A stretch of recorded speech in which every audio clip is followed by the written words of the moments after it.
श्री राधे राधे। जय श्री कुंज बिहारी, जय जय श्री हरिदास, हरे कृष्ण। दोस्तों, आज भगवान की एक अद्भुत लीला कहानी सुनेंगे। आज हम सुनेंगे श्री जगन्नाथ प्रभु के एक परम भक्त थे जिनका नाम था अंगद। और भगवान की ये परम भक्त जो अंगद जी थे वो राजा की एक मंत्री थे। और अंगद जी को जो पत्नी थी वो बहुत सुंदर थी और अंगद जी उनसे बहुत ज़्यादा प्रेम करते थे।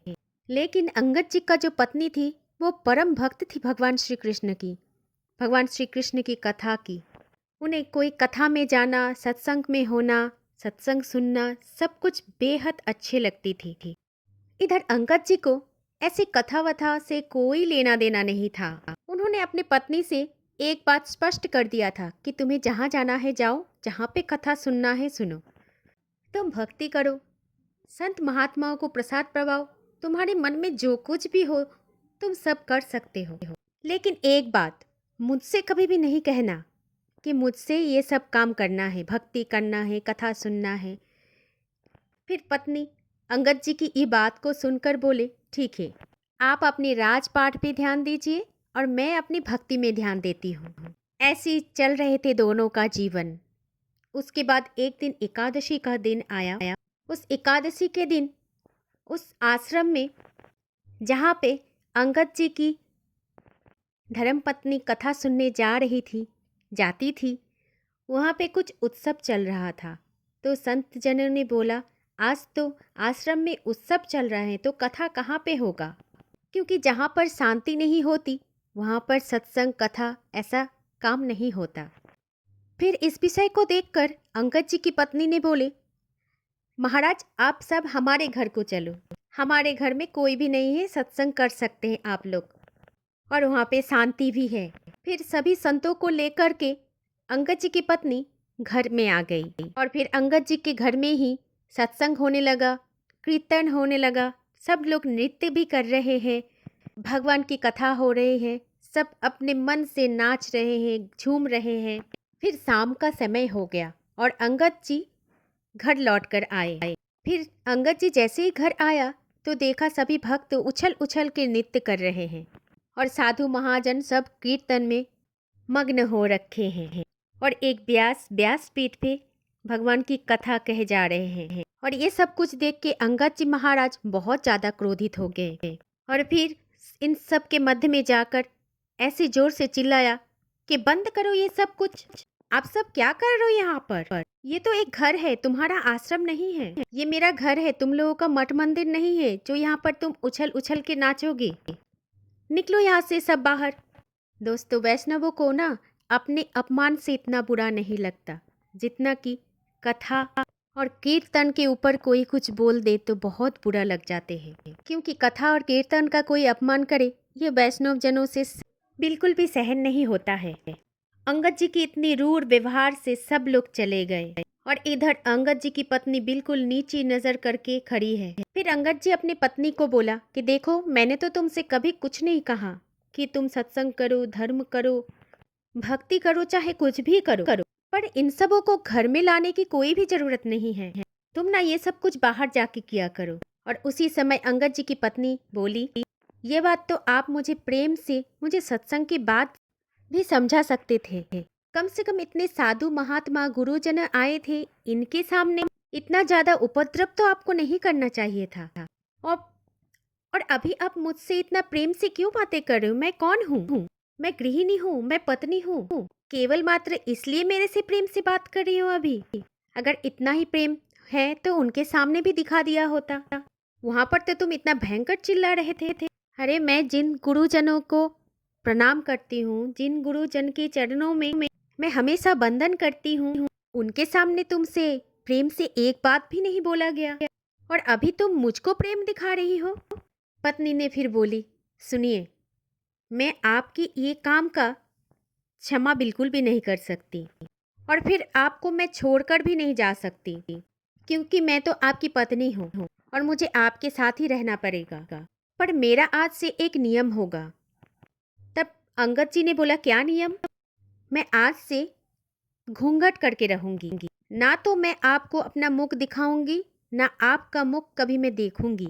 मेरा काम बस यही रहेगा, आपके लिए मैं भोजन बना दूंगी और घर का आदि इत्यादि सब काम मैं कर दूंगी, लेकिन मैं हमेशा घूंघट में ही रहूंगी। ना मैं आपका मुख देखूंगी, ना मेरा मुख आपको दिखाऊंगी। यही मेरा प्रण है आज से। अब अंगद जी की पत्नी ऐसे ही पूरे दिन घूंघट में रहने लगी है। ऐसे करके ही 1 दिन, 2 दिन, 4 दिन, 5 दिन ऐसे ही बीत गया। फिर अंगद जी बोले, अब तो मान जाओ। फिर पत्नी बिल्कुल भी नहीं मानी। पत्नी ने ये बोली कि मैं अगर मृत्यु को भी प्राप्त हो जाऊंगी, घूंघट में ही मरूंगी, फिर भी ना मैं आपका मुख देखूंगी, ना आपको मेरा मुख दिखाऊंगी। ऐसे करके ही 1 महीना बीत गया। अभी तो अंगद जी उदास हो रहने लग गए। अंगद जी को अब घर जाने का मन नहीं होता। क्यों? क्योंकि पत्नी अब बात भी नहीं करती थी। एक दिन कुछ ऐसा हुआ कि अंगद जी अपने घोड़ा पे बैठकर कहीं जा रहे थे। तभी ऐसा देखा कि जैसे सत्संग उन्होंने उस दिन देखा था, वैसा ही सत्संग यहाँ पे भी चल रहा था। लोग इतना उछल उछल के भगवान के नाम कीर्तन कर रहे थे और इधर व्यास मंच में बैठ के कथा कर बढ़िया कथा सुना रहे थे। फिर अंगद जी मन ही मन बोले कि जाके मैं भी थोड़ा सुन लेता हूँ कि आखिर इस कथा में ऐसा क्या बोलते हैं कि मेरी पत्नी ने मेरा त्याग ही कर दिया इस कथा की वजह से।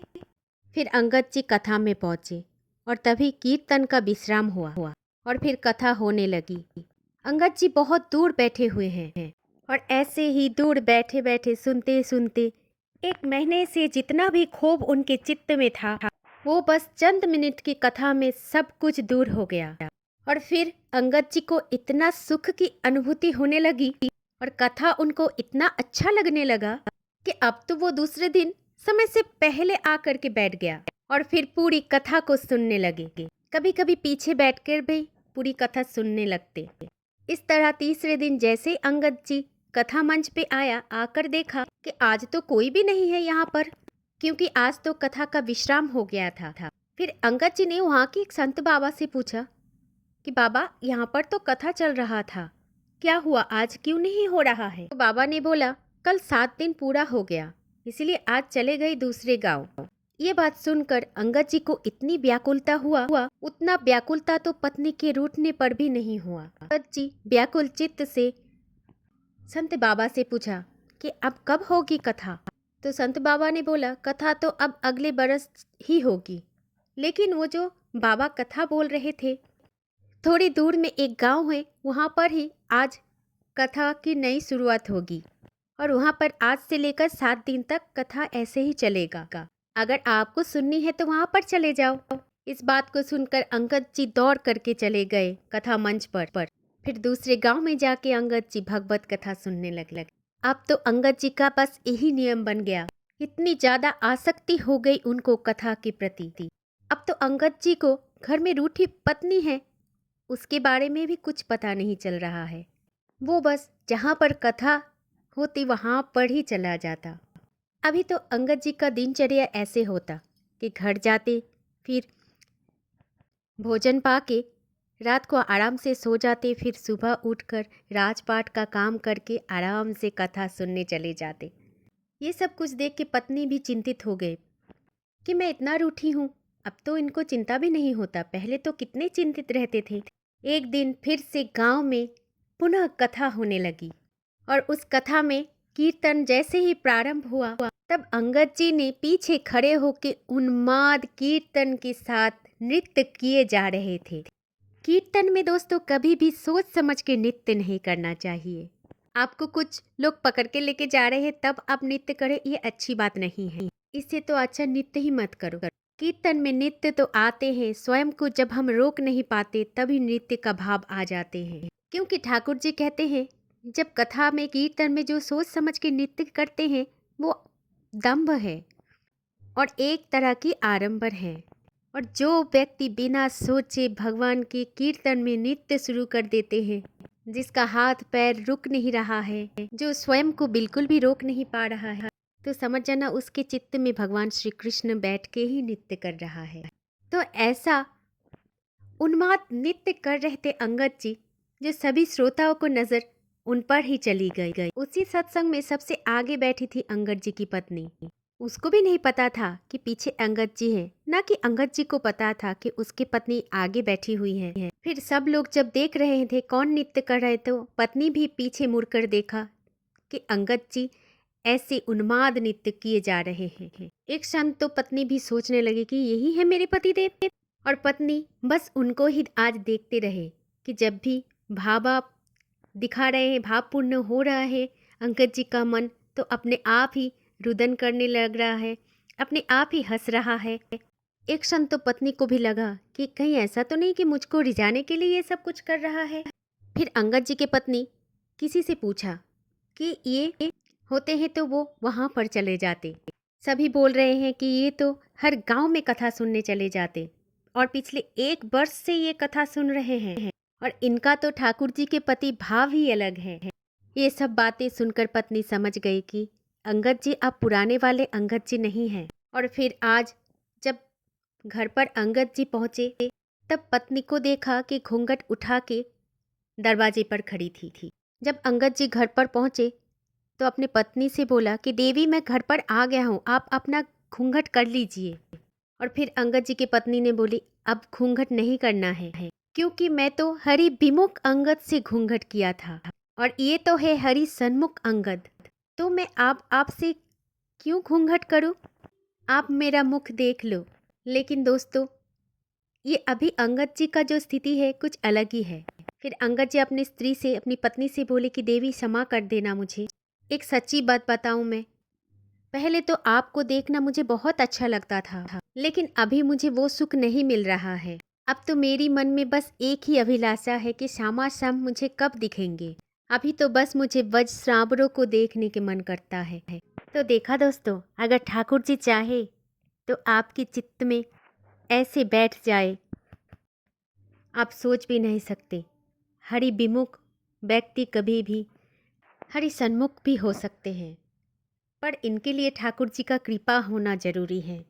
तो ऐसे होते हैं भक्त। जय जय श्री राधे राधे, जय श्री कुंज बिहारी, जय जय श्री हरिदास, हरे कृष्ण। तो देखा दोस्तों, जिस दिन आप हरि के साथ चलना शुरू कर दोगे, उस दिन से आपके जीवन से आपके जितने भी अवगुण हैं, आपके जीवन में मोह हैं, सब आपसे पीछा छोड़ते चला जाएगा। तो प्रेम से बोलिए हरि बोल, हरे कृष्ण।